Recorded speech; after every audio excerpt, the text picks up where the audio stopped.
So my question was, what do you mean by wealth?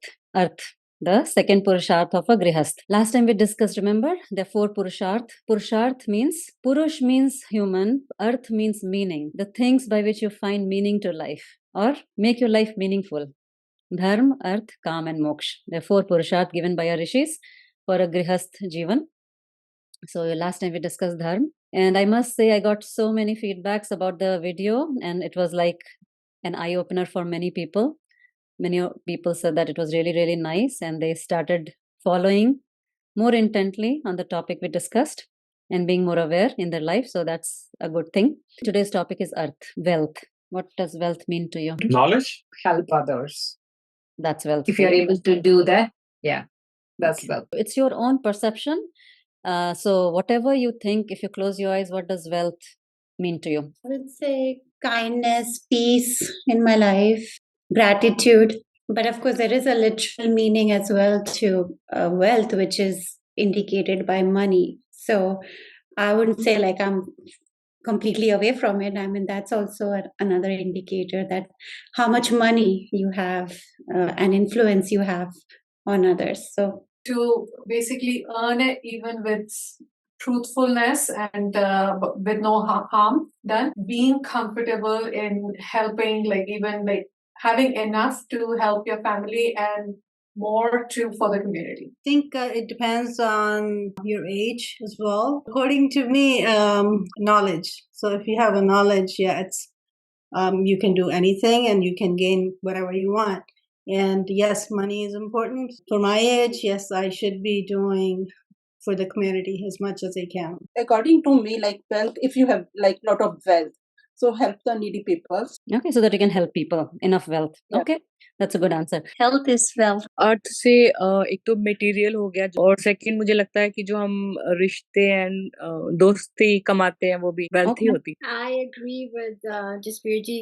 पहले दिमाग में wealth आता है, material पैसा आता है, but then as you I think grow older आपको realize होता है कि wealth means wealth, health is wealth. आप strong relationships health है, आपके around कौन है वो health है, आपके experiences trips या आप कुछ भी experience करते हो वो सारा कुछ ही wealth में आ जाता है. It's an all round thing. It's just not one thing that comes to wealth when I think about wealth. First thing that I came to my mind is if I can sleep peacefully in the night, that's like biggest wealth for me. Say overall mental wellness and physical and mental wellness. Knowledge is wealth for me. If you have knowledge, you can work in different areas and support anything. Knowledge, happiness are also a part of like what we call wealth, apart from like material wealth. All right. Anybody else wants to add something? Any kind of resources to fulfill your responsibility or karma, whatever you are supposed to do. So it could be physical,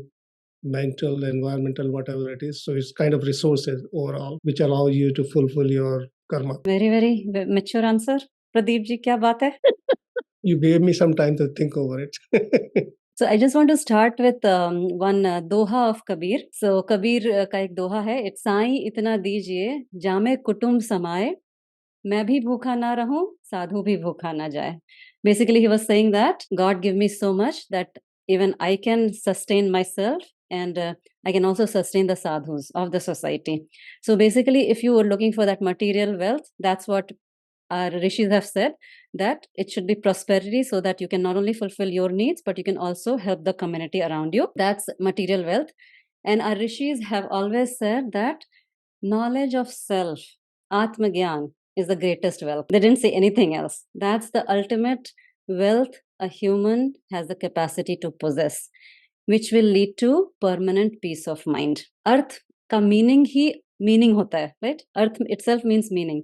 Something that adds complete meaning to your life is arth. They could have also said, instead of arth, they could have said dhan, but they did not use the term dhan. They used dharma, arth, kam and moksha, right? Arth means something which add a good meaning to your life. So Atma Gyan or the knowledge of self is ultimate wealth according to our rishis, which will give you permanent peace of mind. And for that, let's come to practical aspect. So I'll just tell you a story. Ramji, when he came back from Gurukul after graduating Gurukul, so he wanted some time off. Okay, so he asked Dashrath that I want to go on a tour because I have completed my studies. I want some time off. For it was not like going to a safari or a resort. So he went on a Bharat Brahman, different pilgrimage sites, probably the Char Dhams. When Ramji came back, he was filled with dispassion, vairagya, extreme vairagya. He was not at all interested in ruling the kingdom, and he was the crown prince, so he knew he was supposed to be the king. And seeing the state of Ram, King Dashrath, he was very worried. He was the main prince to become the king, and if he goes into deep vairagya, who will rule the kingdom? So he called Vashisht Muni, sage Vashisht, to counsel Ram, because he was in a kind of a spiritual depression. So the discourse, the dialogue between Ram and Vashisht Muni happened for many days. It was made into a book called Yog Vashisht. It has more than 30,000 verses. So imagine the amount of dialogue back and forth must have happened. The first chapter of that book, Vashisht Muni says a bird has two wings and it needs those two wings to fly.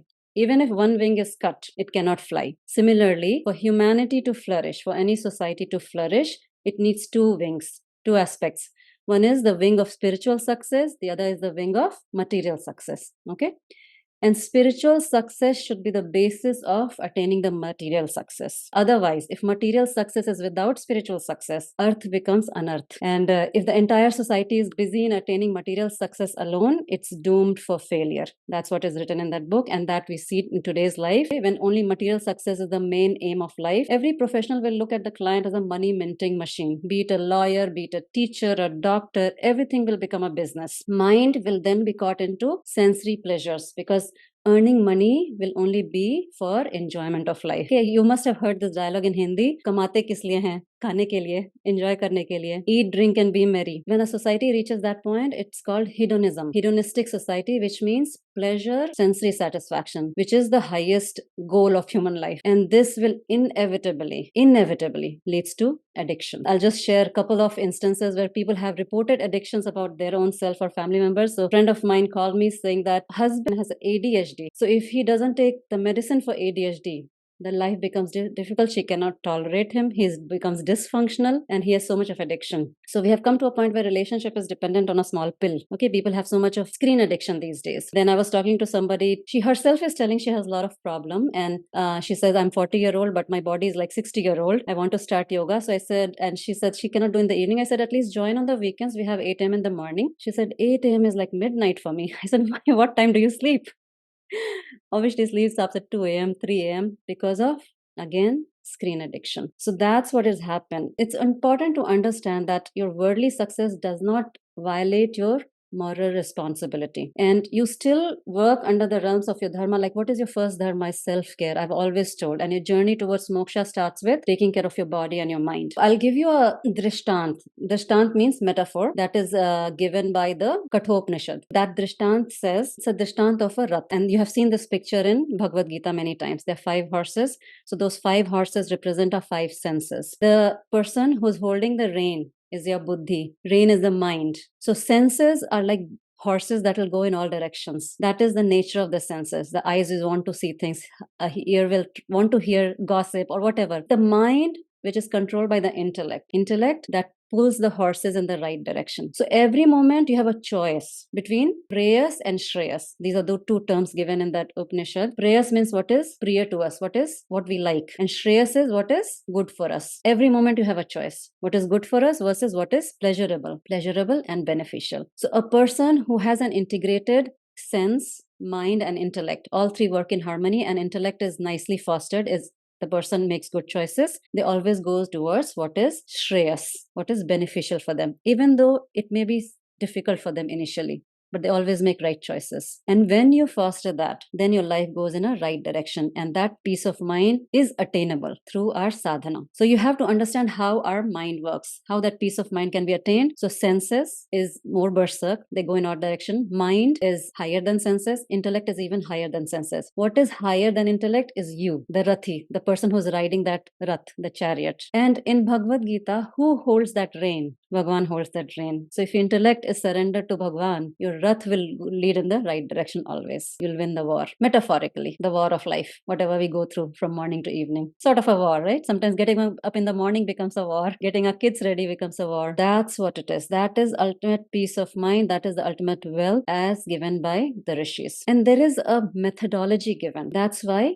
that discipline, self-discipline is very important to follow those steps. In this new age, sometimes, I see youngsters saying, oh, you already are what you want to become. There's a law of attraction. You should just think and manifest. It's actually doesn't happen that way. That's just a concept they're living in sometimes. You have to go through that process sometimes. You can't just imagine and things will manifest. You have to work hard on day-to-day basis. You have to deal with your emotions on day-to-day basis, isn't it? And it's not easy, but these teachings help. How do you have to respond to a situation? So that is why these teachings are so important. And every time you get caught up in a situation, think about whatever decision I'm taking. Is it for my pleasure, just what I like, or is it beneficial for not only for me, but for everybody? You should always have that in mind. And there are a lot of times we are caught in a dharma sankat type of situation. What to decide, what is good, which path is better. Then that's where your meditation, all the sadhanas, manifested, that you make a right decision every time. Any questions? In that case, how would you know that what is right and what is wrong when you get to that stage? What is good for totality? Nobody knows. We can only act according to our mind, body, and intellect at that point of time, because we don't know the totality, whether our choice will be good in future or not. We don't know. But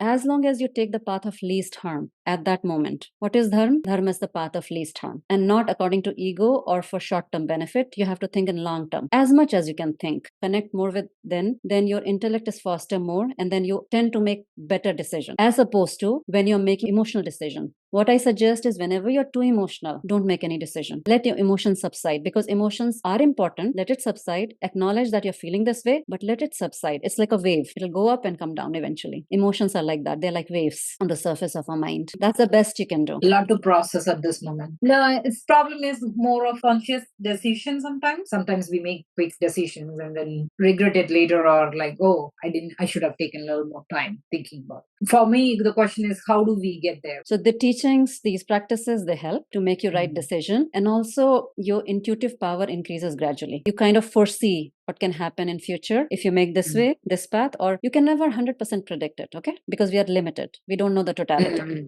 How circumstances will unfold, we don't know. Your senses are like horse. So if you're only relying on your senses or your emotions, it's never going to be a good decision. By fluke, it may be a good decision, but the decision-making faculty of a mind is the intellect, the buddhi. And meditation fosters intellect a lot. It makes you more intelligent. Not intelligent in terms of getting good marks in school, but intelligence in terms of choice. So more and more you invest time within yourself, more and more you'll feel that I'm better at making these decisions now. I'm not getting so emotional about it. I'm making rational decisions. But again, going with the predictions, we know we don't have control, but we assume that we are predicting the future, right? Yeah. Like, how does that work? Okay, so in that you have to follow something called Karmarne Vadhikaraste Ma Phaleshu Kadachanam. Verse 47 from chapter 2 of Bhagavad Gita. Karmarne Va Eva Adhikaraste. That means you have adhikar over your karmas only. You only understand the word adhikar, right? That means jurisdiction. Okay? You only have the jurisdiction over your actions. Ma Phaleshu Kadachanam means Ma means no, Phaleshu means over the phal, over the results of your. You never have jurisdiction over the results of the action, because it is dependent on lot of other factors. For that, you have to understand and study the laws of karma, because whatever actions we do, we get some phal, which is called drishtafal, and some adrishtafal. That means which you can see, which you cannot see. Maybe it's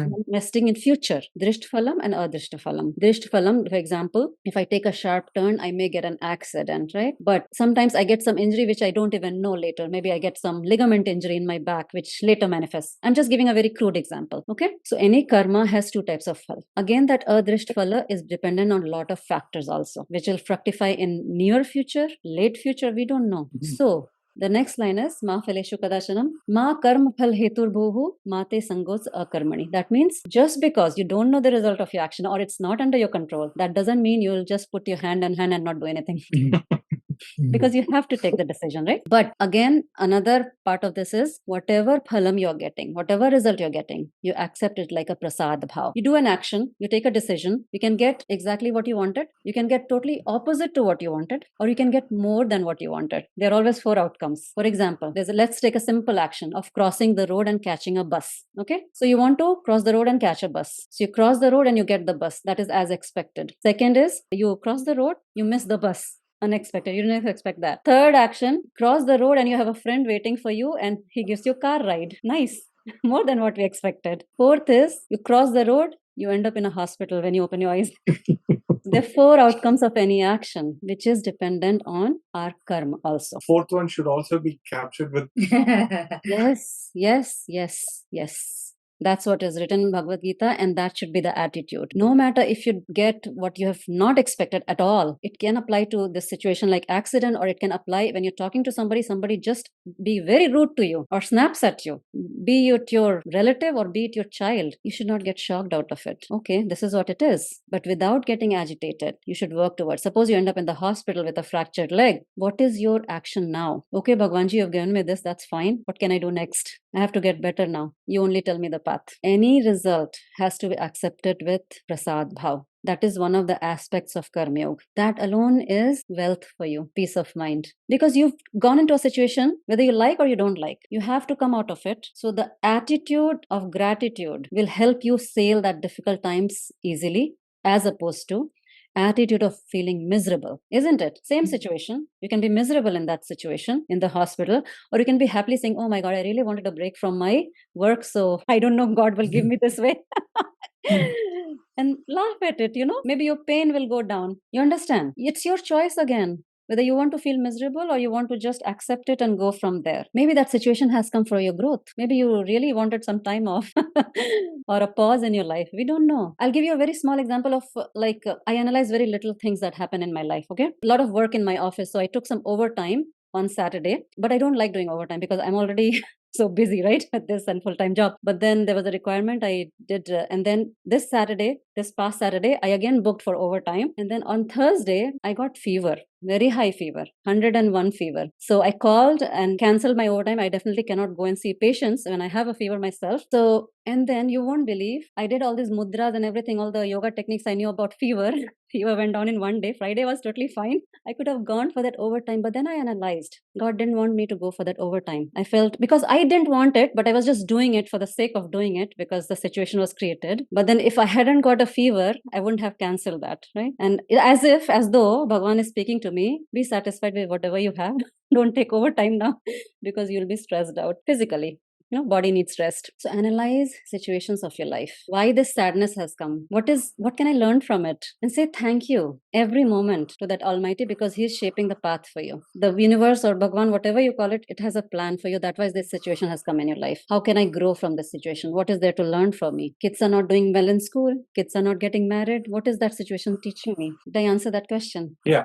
Why is that abusive boss in your life? Why is that abusive partner in your life? Why is your child not listening to you? Analyze each and every situation in your life. How can I grow from this situation? What is life trying to teach me? Because everything in your life is because it's your own karma phala. You deserve it. That's why it has come. Now it's up to you how to utilize that. Don't feel a victim of a situation. Not feeling a victim of a situation in any situation is actually the wealth of life. No matter what life throws you, it will make you resilient. Never feel a victim of a situation. You're a strong stock. Life is like up and down, but a strong stock always goes up, right? Yes. You have a question? Anybody? Sometimes when we make decisions, it could impact few people in a positive way, and sometimes it could be in a negative way, like especially when they are small, maybe they don't understand. Like right now we are, that we're making a huge decision, and like my son, for example, is not understanding. So I think at times, how do we make that choice? Like when we make a decision, sometimes it's good for people. We are thinking everything is good. That's why we are taking a big decision. But then how do we manage these conflicts? So conflict can be managed by seeing the pros and cons, what is best, and taking the best. Again, I'm saying taking best according to what your buddhi is telling you to take that time. because you cannot think beyond that. That is the only capacity you have to do within the giving circumstances. And what consequence your son, for example, has to face, it's his karmphal. He got the such parents to make such decision. And the moment you realize, suppose you have made a mistake and you want to change it, it's totally up to you what your decision you want to make. So regret should not be there. You have thought over it. If you do these practices, you'll only think that even that situation in your son's life has come for his own growth, and how can he can grow in this situation. But is it fair though, like for making some decisions on their life as a parent, or like, I mean, again, I don't want to just who will make otherwise? If you don't make, who will make? Yeah, I mean, I know as a child and parent is different. I'm just saying overall, when you're making decisions, when there are conflicts, how do we deal with, like, is it fair to impose such things on other people? There's nothing, everything is fair in theory of karma. No, I'm telling you, sometimes prime minister of a country makes a decision for a country and sometimes people suffer a lot. Was it fair? Everything happens according to the laws of karma. They're supposed to go through that suffering, maybe, that group of people. We don't know. But whatever best you can do at that situation, do the best. That's what I'm saying. You cannot predict, and there should be no palpitation in the heart for you to make that decision. You know what I mean? Like, you should be confident. Yes, I feel this is the best for the situation. We'll see. We'll reevaluate. Sometimes a situation happens when at time buddhi doesn't work. Some situations. Why doesn't buddhi work?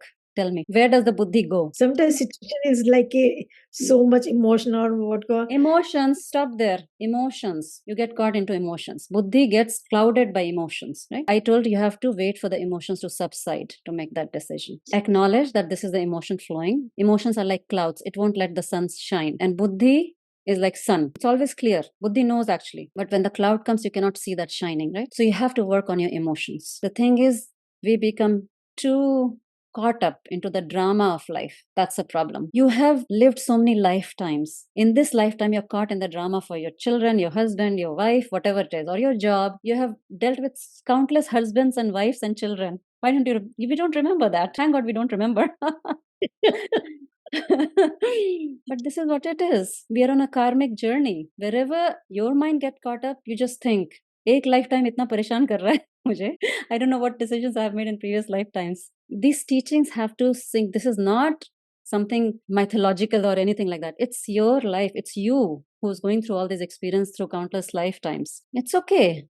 It's okay. We'll survive. We've survived for 30, 40, 50 years. We'll still survive. It'll be fine. Not a big deal. Not a big deal. But again, that's what I'm saying. You have to do these practices, read all these things more and more and more.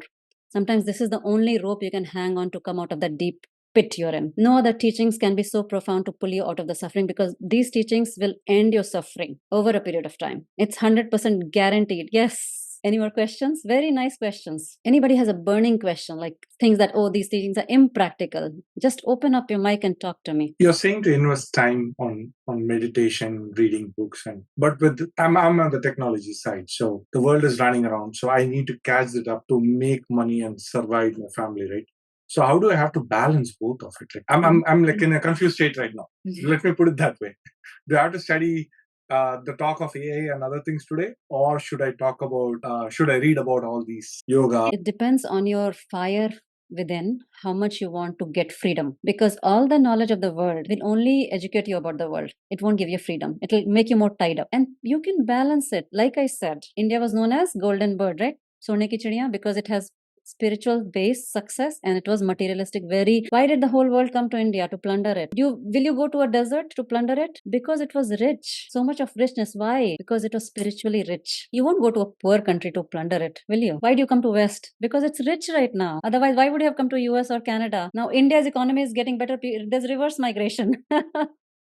That also we are seeing. Why? People go towards richness. So what do you want in your life? Don't you want you to be rich, wealthy, that earth to come in your life? You need to give it a spiritual base, and how much importance you give to it, you'll create time for yourself. Why don't we feel that we have time these days? When you sit in meditation, okay, 10 minutes every day, make it a point. When you close your eyes, what comes to your mind? Think about it. Do you think about what do I have to eat next or cook next? Or what is my child? How I'm going to do this thing to my child? Wherever your attention goes, that means your energy is flowing there. You're addicted to that thing. If you're thinking about cooking and eating, addicted to food. If you're thinking about people in your office or your relatives, you're addicted with those things. We have a lot of addictions. Our mind is always caught in outside world. Just for 10 minutes, try to sit in silence and see where your mind is flowing. When your thought process will slow down, you'll create time. You'll create that craving and you will find time. Everybody has 24 hours. Even I have 24 hours. You need to create time and you will create time. It depends on how much importance you're giving to that thing for your own richness, for your own growth. Everybody is busy. Everybody has job. Everybody has a lot of responsibilities, but it all depends. When you are, suppose, cooking your food or mopping your floor, where is your mind? Is it within? Are you connected to your breath? Is there some chanting going on, or are you thinking of some teachings, whatever we have taught, or your mind is going in something else? We can create time. We are very creative people, but again, how much enthusiasm you have and how much importance you give to those teachings, how much you want to grow spiritually. It's not that difficult. One last question before, if I sit for meditation today, because I'm just starting the practice, so if I sit, my mind goes around various places. How to catch hold of it and make it come back? So that's the wrong attitude. You don't have to think that mind goes haywire. Don't even think about that. It's about every time mind goes, bring it back to your breath or whatever it's your center of meditation, be it a chanting, a mantra or whatever, right? A music or guided meditation. Bring it back. So don't think that my mind is running because mind is like a toddler. It'll run away. It has to run away because it has not been trained yet. It's like training like a pet. Same thing. Don't focus on its running away. Focus on bring it back. Every one of you must sit in silence for 10 minutes, either in the morning or before you go to sleep. Apart from this class, just 10 minutes of your day. It's not that difficult. You can start with 5 minutes also. Just observe your mind. Where is it running away? And then you'll realize, oh my God, I have so much of addiction of things. Because mind will run away to the things you're addicted to. Whether it's thinking about your job, thinking about people, relatives, somebody who has hurt you, you're addicted to that thought. Or a gossip, hurt. We can get addicted to any of our feelings also, not necessarily screen addiction or any food addiction. Yes, Kiran. I'm just going to add, like, if you're in very early stages of meditation, sometimes it helps. And I saw it somewhere also. If your mind gets, and you realize that it's diverted now somewhere there, you say, this is not my time right now to discuss this. Right now, I'm focused on my meditation. I will come back to you later. It's just talking to your mind and tricking that this is my time for meditation. Yes, very good. So you have to explain your mind like a toddler. Come back now. We'll deal about that thing later. That's how you should train your mind. And then gradually you'll realize your life has become so profound and you have so much time in life. The same 24 hours will get expanded. It's almost like clearing the clutter of your living room and you find space all of a sudden. Clean the space of your mind. You have a lot of clutter right now. That's all it is.